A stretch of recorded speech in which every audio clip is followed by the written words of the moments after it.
welcome to Pixelated Geek's coverage of Bethesda's first ever E3 press conference. That's exciting. Hi, my name is James Honeycutt.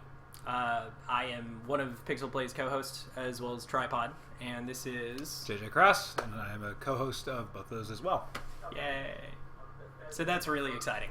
Yeah, so what I guess we kind of wanted to talk about initially is what this means to the industry. So, I mean, obviously Bethesda is one of the preeminent developers in interactive entertainment. They're known for some of the most storied franchises in gaming. The Elder Scrolls series, the Fallout series, now that they've acquired the license to that. And over the last couple of years, we've seen them diversify on a pretty serious level. So Dishonored, which was Game of the Year 2012? Was it 2012? I think it was either 2012 or 2013. One of those. So, I think Skyrim was 2013 for some reason. But so, regardless, we're looking at a team who, with Dishonored, Skyrim, and the Elder Scrolls, all the Elder Scrolls titles, the Fallout titles, has brought home a ton of Game of the Year awards. I frankly, I can't think of a developer that has a more rabid fan base.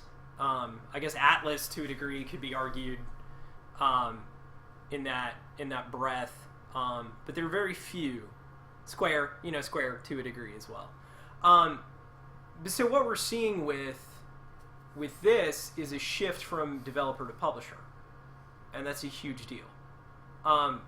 Frankly, I mean, the industry has been ruled to date by EA, Activision, and Ubisoft. And those have been the preeminent publishers. And we haven't seen a new company at E3 have a press conference in years. I mean, frankly, what we've seen is Nintendo leave. Stop doing press conferences. Now, they're still doing Nintendo Direct, but they're not doing a traditional. Right, precisely. What we're seeing with Nintendo is they're moving in this direction where they have lots of little small presentations over the course of the entire show. Now, that's probably easier to manage. It's probably more cost effective. But you lose out on the wow factor. So it's very exciting. Two things are happening this year that we're very excited about. One is that Bethesda is getting their own showcase. The other is that PC gaming is getting its own showcase. And that's... Last I heard, PC gaming was dead, right? Yeah. As a matter of fact, I thought I went to its funeral about 6 years ago. I had heard that nobody plays PC games anymore, so I don't know what they're doing at E3 other than, being more awesome than everyone else, since that's how we roll. Is there a gang sign for the PC Master Race that I'm not going to throw a gang sign. I'm just wondering if there... Okay, so let's get into this. JJ, what is the thing you are most excited about seeing at tonight's Bethesda press conference? Probably Doom. Because I already know what I'm getting with Fallout. Right. And with Doom, it's rumored that it's going to be kind of a reboot. And... Is there a narrative to reboot there? Isn't it always Marine? Yeah, I mean, goes based to hell? on Mars, That's but basic, yeah. Something different. And I remember reading when they showed it at Quake that there was a person getting their arm ripped off and beaten to death with it as a weapon. Is that something we can do in the game? I'm super down. Okay, no, that's a good answer. We haven't seen much of Dune. Dune. I would love to see Dune. We haven't seen much of Dune. Frankly, there was that teaser trailer that was like the best teaser I've ever seen. As a teaser trailer. Doing just by the books of here you go, bye. Yeah, that was a damn good teaser trailer because it was like smoky thing nothing 2015 maybe. It said 2015, right? So yeah, regardless, it'll be interesting to see that title at all. It'll be interesting, yeah, especially after the way it sort of, like peaked in development and then torpedoed and then was rebuilt from the ground up. And I'm kind of hoping that it's actually revealed that, Machine Games does it. The guys who did Wolfenstein. And that's just me wanting that because I loved Wolfenstein so much. Yeah, actually that would be a good fit. And that would also be very appropriate given the history, but I think id has to be doing something. So speaking of id doing something, we have a list of the titles that we know we're going to see and the titles that we're hoping we're going to see. One of the titles we're actually both hoping we'll see is possibly a Rage 2, a sequel to Rage, because while Rage was not the most critically well-received title, it did sell pretty well. It certainly it didn't leave them in the red, and it was a very interesting universe. And you actually mentioned earlier, we were talking about this, that it's very well timed because of Mad Max, especially given how disappointing the Mad Max games looks.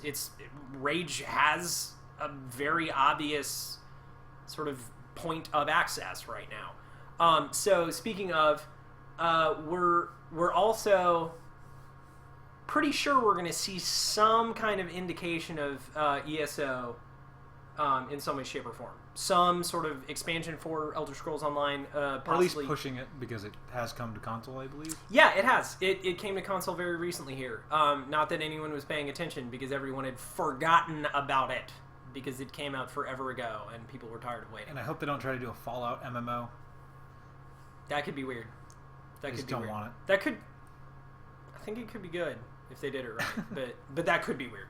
Okay, so in addition to that, the very speculative Dishonored 2. I'm really not sure about that. Is that I don't know. That seems you just pulled that out. You were just right. like, out of nowhere. I don't. But still, that would be amazingly exciting. Yeah. Provided that Arcane is making it. Arcane needs to make it because they did a damn good job with the first one. So, what do you think? Long odds on Dishonored 2? I think it's about time we get back to it. Yeah, there you go. So, possibly, we just saw Evil Within. It sold pretty well. It wasn't super well reviewed, but it sold well, and that's kind of what matters. That came out last year. 6-7 months. I don't think there's time for that. I don't think. I mean, they may announce. I wouldn't be surprised if we saw a Doom-esque teaser trailer announcing that they're going to do that, possibly a season 2 DLC. So we just got Wolfenstein: The Old Blood. Do you think we're going to see another Wolfenstein minigame? Do you think we're going to see another Wolfenstein? I would hope for a full game. Yeah. Okay. So if Machine Games is making...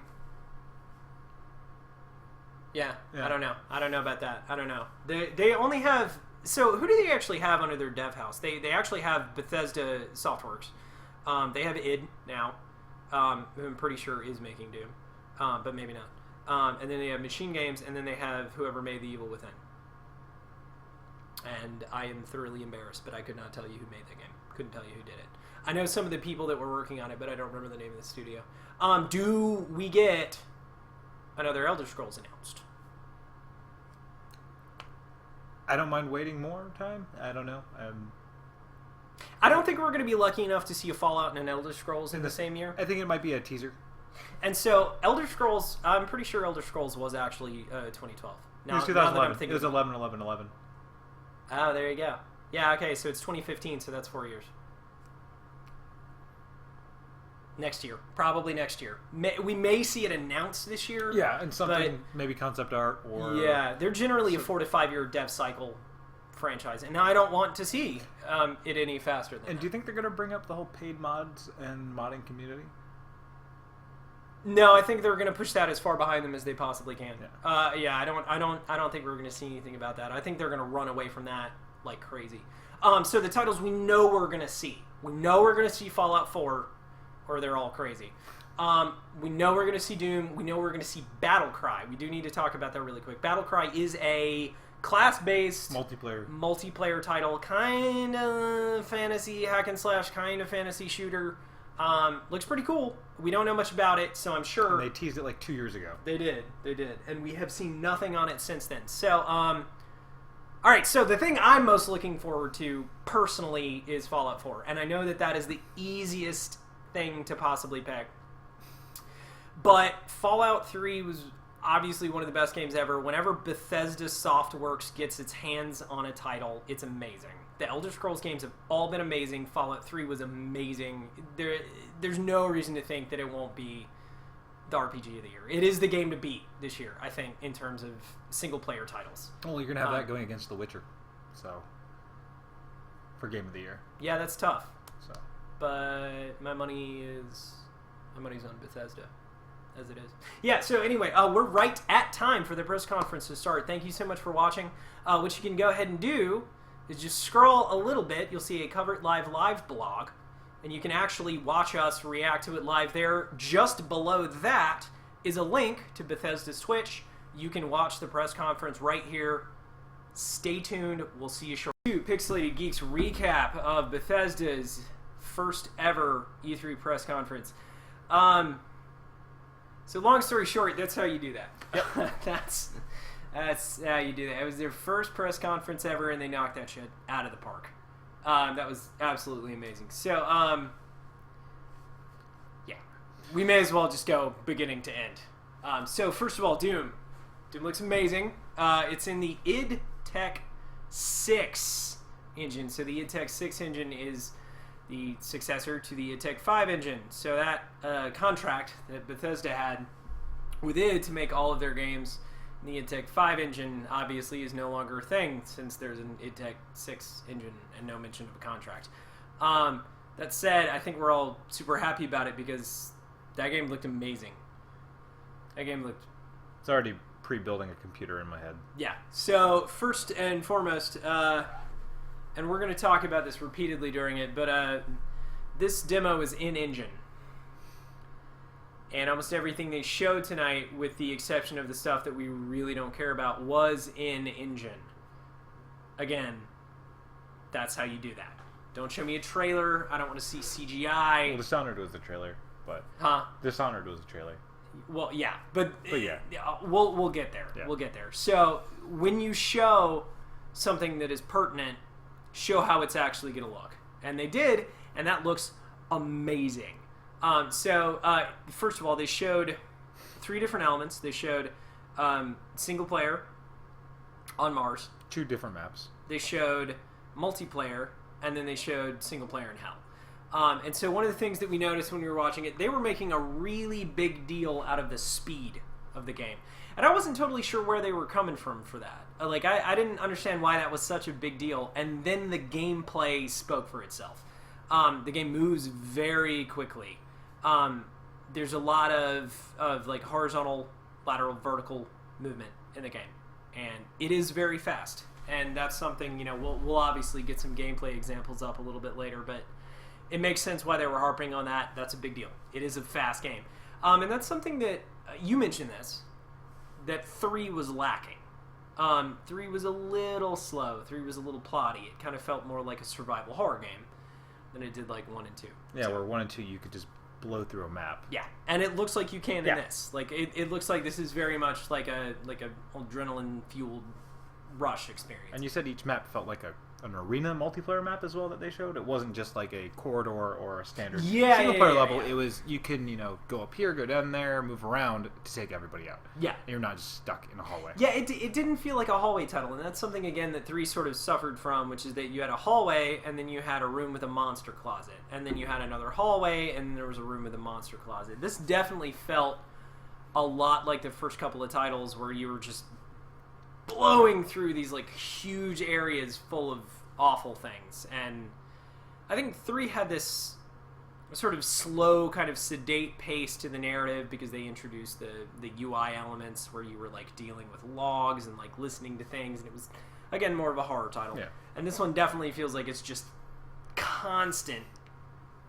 blowing shit up, which because it's Doom. No, well, not only blowing stuff up, but ripping somebody's leg off to kick so them in their own face with it. So melee attacks look absolutely out of this world. Rip a dude's arm off, beat him to death with it, make him kick himself in the face, knee him break is just the melee. Oh my god, the melee attacks. And what's amazing is that it's not just you. So there's at the end of the first gameplay sequence, there's one of the jetpack demons rips your left arm off, rips your right arm off, and then beats you to death with it. So it's very Doom. It is like that. It really was just. It was kind of where I'm like, well, this is what Doom should be, of course. Like, okay, yeah. So, I watched that entire gameplay trailer, and the whole time I was just like, yeah, yep. And vertical takedowns. So one of the things that happens during the trailer, you jump off something and you land on top of something, and aerial assassination, and yep, just there was nothing about that trailer that made me go, I'm not sure about this. Like, I just watched it and I was like, yep, and that's Doom. So yes, and also that's Doom. Yeah, amazing. So I'm trying to think. Oh yes, so the weapon UI. This is a thing that's been happening a lot in games lately. When you're switching weapons, when you're pulling out a secondary weapon, time slows down, and then you pick the weapon. And one of the cool things about it is it gives you a sense of urgency. So it doesn't take you out of the game entirely because you have to pick it, because time is still passing just slowly. So it gives you just enough time to do what you want to do. The Witcher 2 and The Witcher 3 are really good examples of this. This game is, I'm trying to think of other ones. But so it's a new thing that developers are doing to allow you to have the ability to make a decision quickly, but then also not reduce the tension. And this is definitely a title that's interested in maintaining the through line of the action. And that's a great choice. So, Snap Map. Bethesda is deciding to do crazy things with community and that sort of thing. So, essentially what it looks like is Forge for Doom. So you have the ability to pick a room, plant it very quickly, fill it with things, and you can create single-player, co-op, multiplayer experiences. And it's all, from what I could see, it was cross-platform. You have the ability to share it. I don't know. It didn't look like it wasn't cross-plat.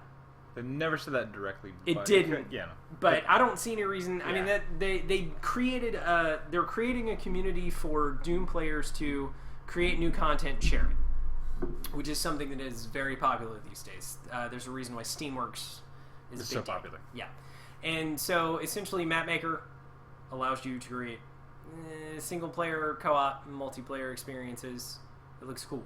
There wasn't a lot of detail on it, and so that's not something that we can talk too much about because I don't really have a strong opinion on it because it didn't really show much, but it looked cool. So second up was Dishonored 2, which was not a surprise, but the game looks awesome anyway. So what we saw there was a trailer. We didn't see any actual gameplay, and that's probably because the title is early on. We did see a really interesting CGI trailer.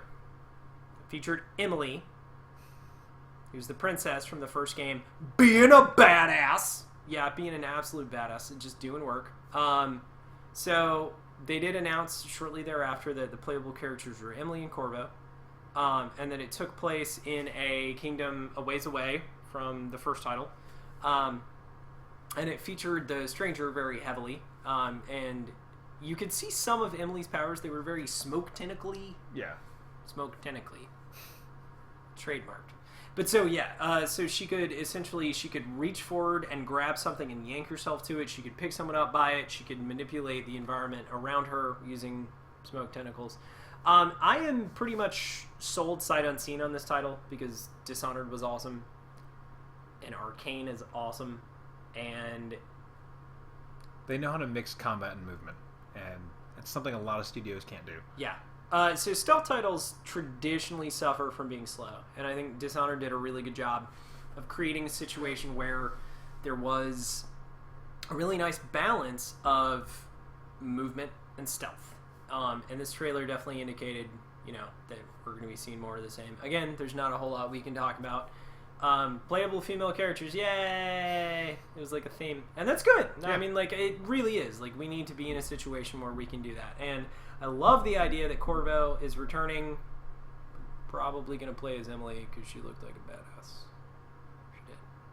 That game looked cool. Yeah. Yeah, I can't really say anything past that. Game looked cool. So Battlecry.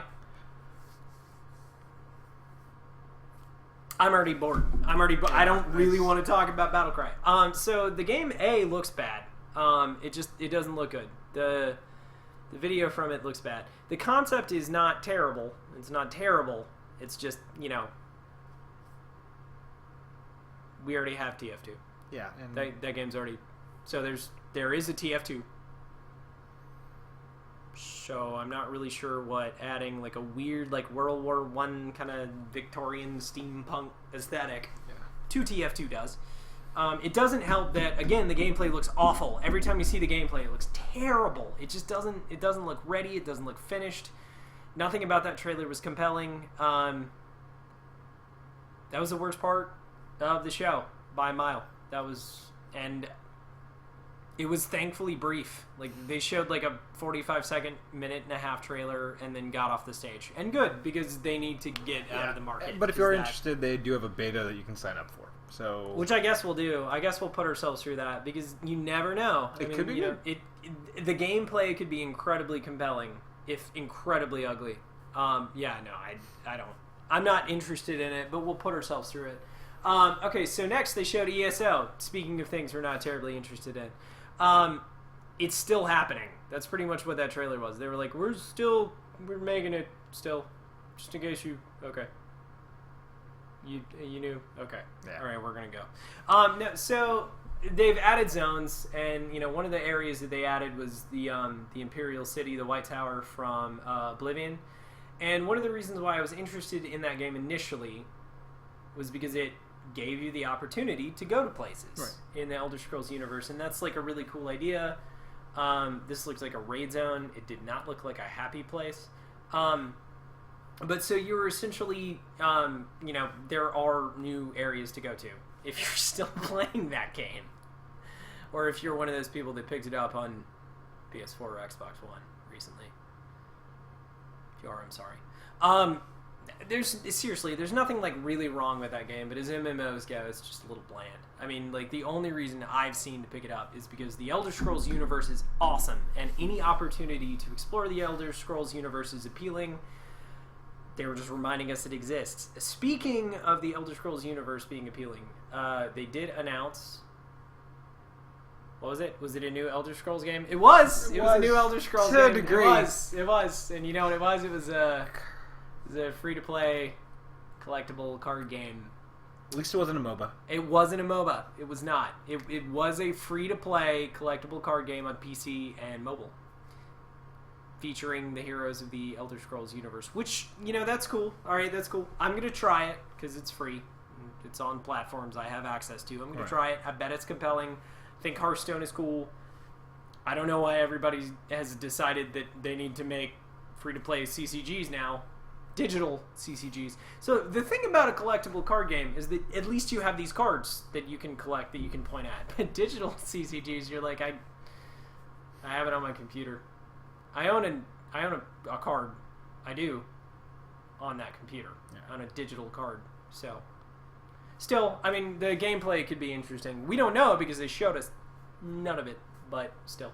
Now, what they mentioned after that, in passing, incredibly briefly, could be a big deal. Yeah. It could be a big deal, or it could be a really big misstep. So, it's called Bethesda Net.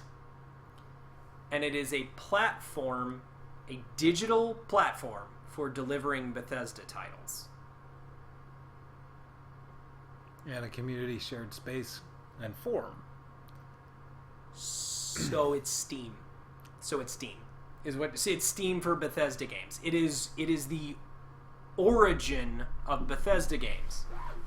Which, I wonder if this is stemming out of the awkward relation with the paid mods. I mean, it might be. It might well have something to do with that. It's funny though, because, I mean, essentially what they did was paid mods are really awkward. Hold on, here's Fallout 4. Yeah. Don't pay attention to the man behind the curtain. But so some of the best-selling games on Steam are Elder Scrolls titles. Yeah. Specifically, like is that franchise, and so it seems weird to me that they would do that. But then again, they are moving up in the hierarchy. Like we're seeing an E3 conference from them. I'm not upset about the idea of having a separate platform for delivering not Elder Scrolls. I use those terms interchangeably, but like Bethesda titles. I'm not upset about the idea of that. I'm a little bit concerned about whether or not that's the only way you'll be able to get them. I'm a little bit concerned about the fact that, I own some disc-based Bethesda titles. I own a lot of Bethesda titles on Steam. Are there going to be legacy issues, or there going to be support issues? Do I have to buy them this way from this point forward? They just kind of mentioned it and then like let it hang and then moved on really quickly. So there are a lot of questions. Or is it going to be like Uplay, where it's another thing you have to log into to then play the game Nope. you're already playing on another platform? We're going to hope no, because I don't think that many crazy people work at Bethesda. We're going to hope that's not the case. And is it also a way to go after like Nexus mods and things like that, where they have a little more control? Yeah, and that's the thing. If it ends up being a method for delivering not just their content but community content, there's already Steam Workshop for that. yeah, but there's too many questions about this. There are too many questions. There's not a lot to talk about, but the important thing is that raises questions, and they didn't go into that at all. No, they didn't. So that might be great. That might be incredibly problematic. We'll have to see. We'll find out. Yeah, we will. So then they did a thing.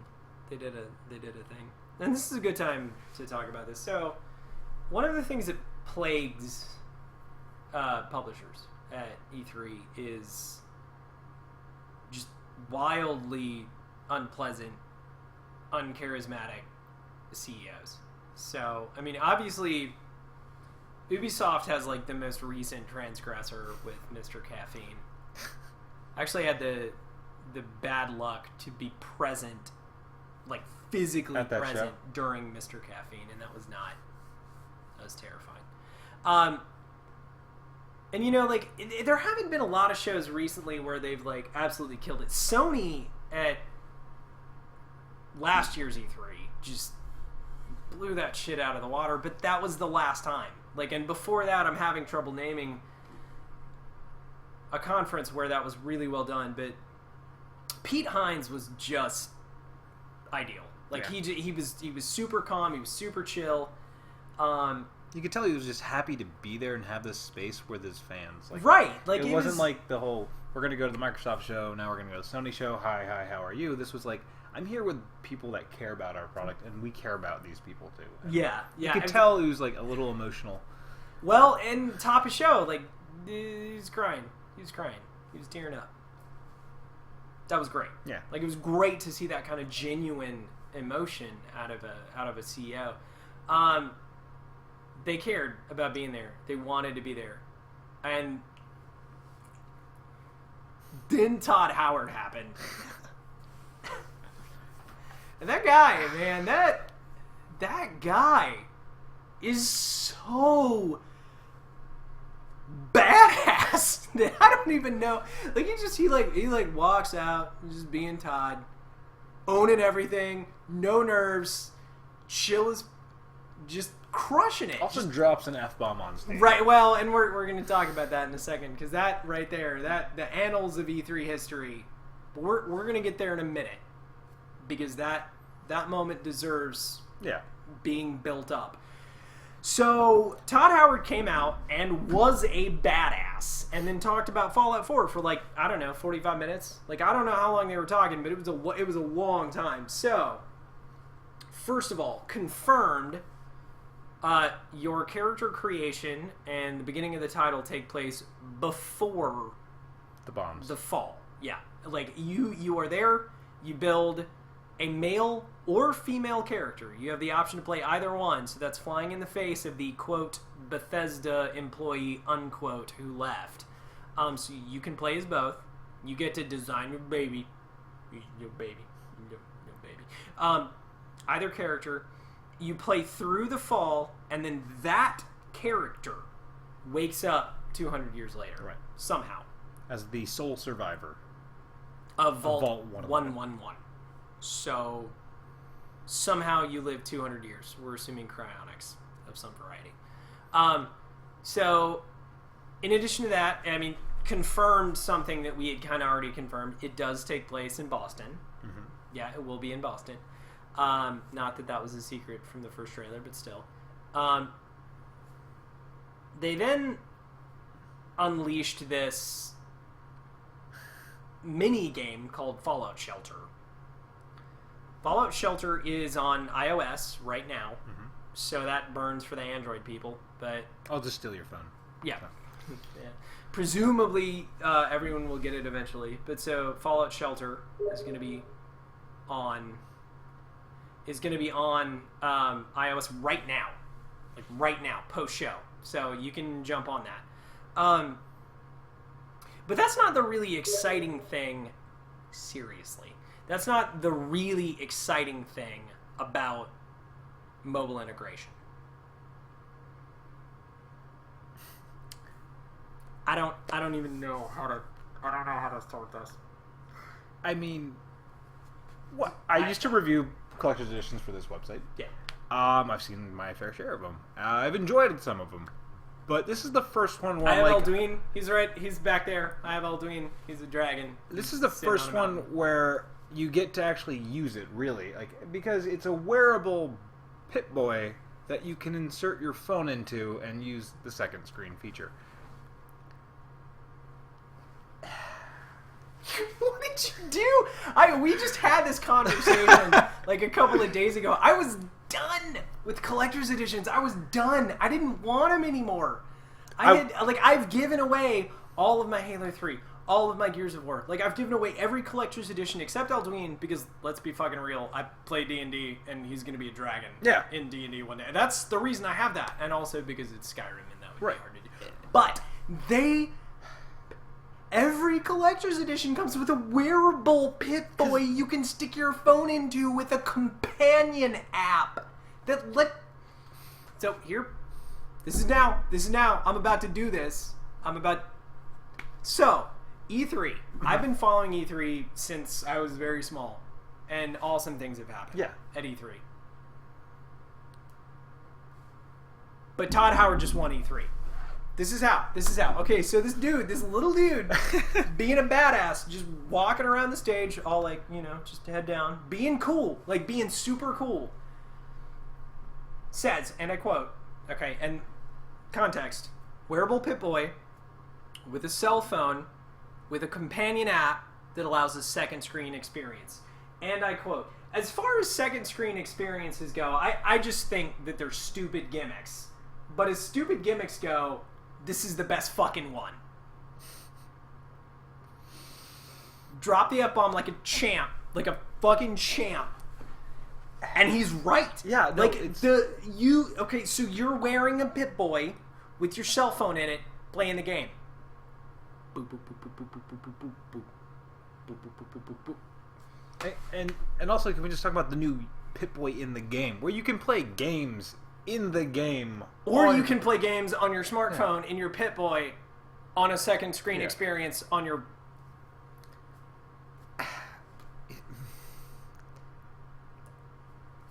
I haven't been excited about a collector's edition in a while. It's usually, oh, that's neat, I want that. No, this is, I will own this. Yeah. I will wear it.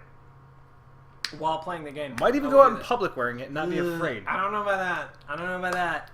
But. Yeah. I don't even know what to say about that. It is a brilliant marketing idea. It is a collector's edition that finally has like a reason to exist. And I say that as someone that's bought a lot of collector's editions. But there's a reason for it. There's a compelling gameplay reason for this to exist. There's an immersion level. On top of that, it was delivered perfectly on like game set fucking match Bethesda. I don't know if we really need to cover the rest of E3. I think we need to recover from this press conference. Maybe watch it a couple I'm really glad that it's the only one tonight. Yeah, no. I'm really glad that we have from now until tomorrow at noon to process, because first of all, I need to absorb that, and then second of all, I have to regain some sort of like journalistic neutrality because I just don't care about the rest of E3. After that, I don't care. There's nobody can do anything that can make me care as much about anything as Bethesda just did, and that wasn't even the end of the presentation. So there's a massive crafting system for all of your weapons and all of your armor. You can anything you pick up, you can use as a crafted item. They said 50 guns, 50 weapons, and then 700 plus modifications you can do. 700 plus modifications for 50 weapons. I have a calculator on my phone, but my phone is probably going to be busy.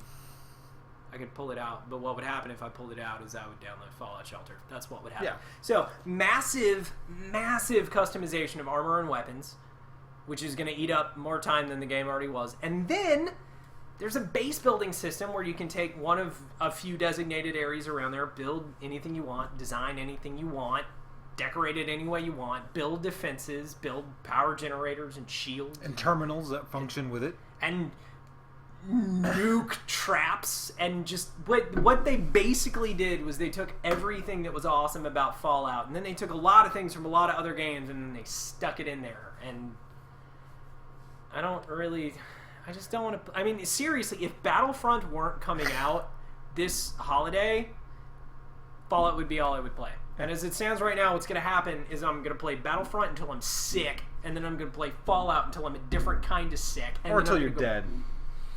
I thought... What year was it? I thought that 2012 was going to be, like, it. Like, I thought that was going to be the last, like, great year of gaming. I thought that was going to be the pinnacle. And... Well, and I can't... And seriously, I am so good with words, and I have nothing to say. And for me, it was... I had this mindset of, I think I know what the new Fallout's going to be. You know what I mean? You kind of like, all right, let's see, How usually they go from, like, with Elder Scrolls. You're like, all right, Morrowind to Oblivion to this. To, Skyrim. And then, with Fallout, you're like, all right, well, they didn't do New Vegas, but they'd probably want to take some things from that. And there's some like, ammo customization. So in your mind, you're like, okay, I think I know what this new one's going to be like, what's going to play. And then they're like, no, here you go. This is what you wanted, and you didn't even know it yet. Yeah. You're welcome. I'm Todd Howard. That's really what that was. And, yeah, and I've never seen anyone drop a mic like that in my life. Like, I don't have anything like super coherent to say other than the fact that Todd Howard is quite clearly the most wildly charismatic studio lead ever, and without trying. And he's confident in his product. You can tell. Yeah, like, and because why would you not be? Yeah, like you wouldn't be that calm if you didn't think, you know what, we did our best. We know it. I mean, they're not going to be super flashy about it, but there's a level of just, this is what we're going to give you. And yeah. So we're looking at Fallout 4. For November the 10th of 2015. They announced that Doom will be launching in spring 2016.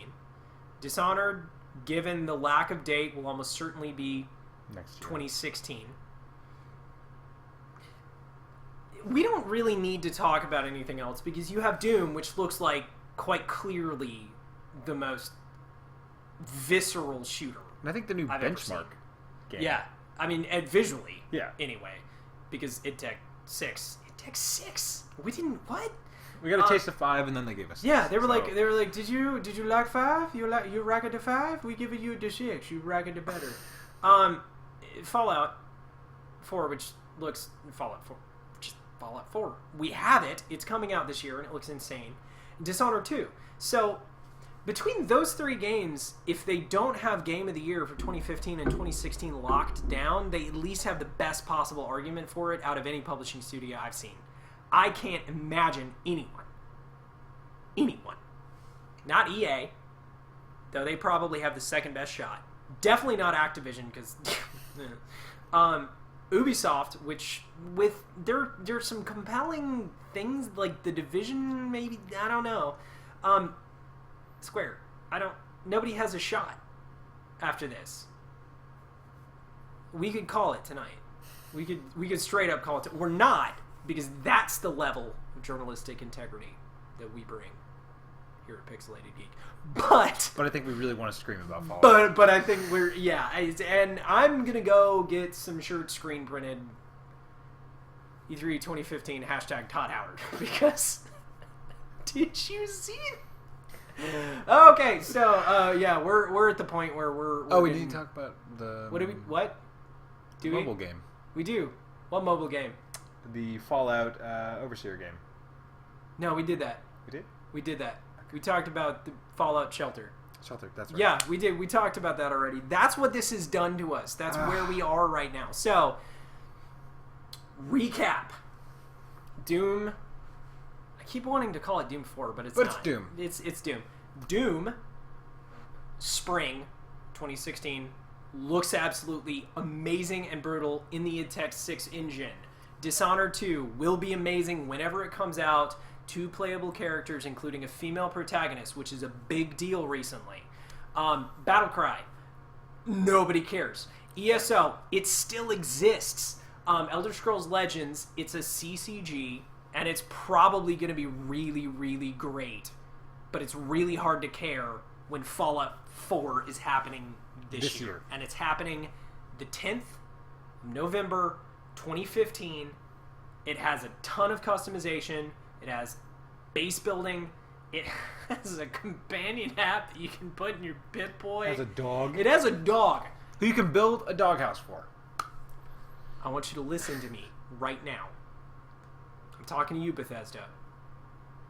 Don't you kill that dog. Don't you kill that dog. We'll come after you. So, on the whole, Bethesda's press conference was best of show. Yeah. We're going to call that right now. It was best of show. Most memorable in years. Yeah. Just amazing work. Thank you guys so much for tuning in. I am James Honeycutt for Pixelated Geek. This is JJ Crass. And we will see you guys tomorrow at 12:30. All right. Thanks. Bye.